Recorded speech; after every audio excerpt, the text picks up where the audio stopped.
Donc cette semaine, vous abordez un petit peu votre programme. Oui. Vous intéressez au thème des finances et de la gestion financière. Alors, après 6 ans de mandature, quelle est la situation de Bourg-la-Reine?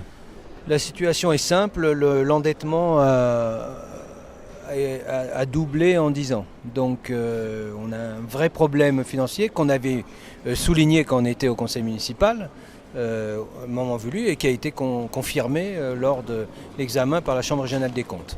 Donc la gestion de bon père de famille qui est vantée par le sortant, en fait, finalement a plombé la ville. Donc on a un vrai problème qui n'est pas gigantesque, on n'est pas comme le Valois, mais on a un vrai problème dans la gestion des comptes de la ville.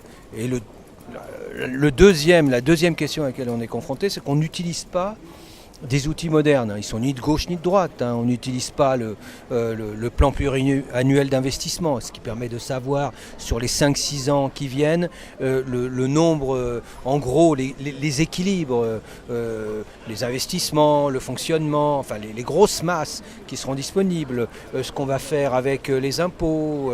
Enfin bon, voilà, toute une série d'outils qui ne sont pas utilisés et que nous devons utiliser dans une gestion moderne de la ville. Alors, quelles sont vos propositions pour ce nouveau mandat et qu'est-ce que vous dites au Régina Burgien sur ces aspects-là? Alors, premièrement, je prends un engagement parce que la situation économique et sociale est difficile, très difficile, et qu'on ne peut pas se permettre d'augmenter les impôts locaux. Donc tant que cette situation continue, évidemment, je bloque les impôts locaux. C'est une vraie contrainte parce que les contraintes financières sont très importantes et de plus en plus importantes sur les villes. Donc, mais on ne peut pas faire autrement. Deuxièmement, je souhaite qu'on mette au point très rapidement un plan pluriannuel d'investissement, savoir ce qu'on veut faire, déterminer les 10-15 points là où on sait qu'il y a besoin d'investir, comment on hiérarchise, comment on priorise, comment on étale dans le temps pour le bien-être des Régina-Burgiens, d'autant plus qu'on est plombé par un autre problème qui est la question du budget fonctionnement. Le budget de fonctionnement a pour particularité à Bourg-la-Reine d'être à la fois très bas en recettes et très bas en dépenses. On est la dernière ville des Hauts-de-Seine en matière de budget de fonctionnement et ça crée des problèmes, en particulier, je prends un exemple dans les écoles, un problème d'encadrement dans les écoles. Donc il faut qu'on trouve des marges nouvelles.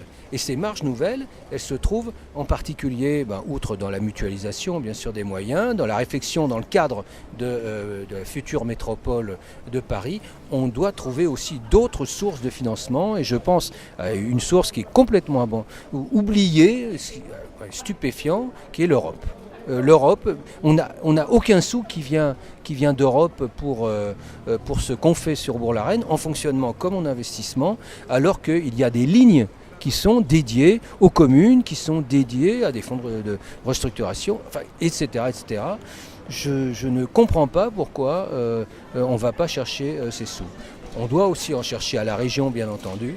Et donc, voilà, une série de pistes possibles, en sachant qu'on sera contraint, qu'il faudra faire des priorités, mais que ces priorités doivent viser d'abord l'intérêt des Régina-Burgiens. Merci.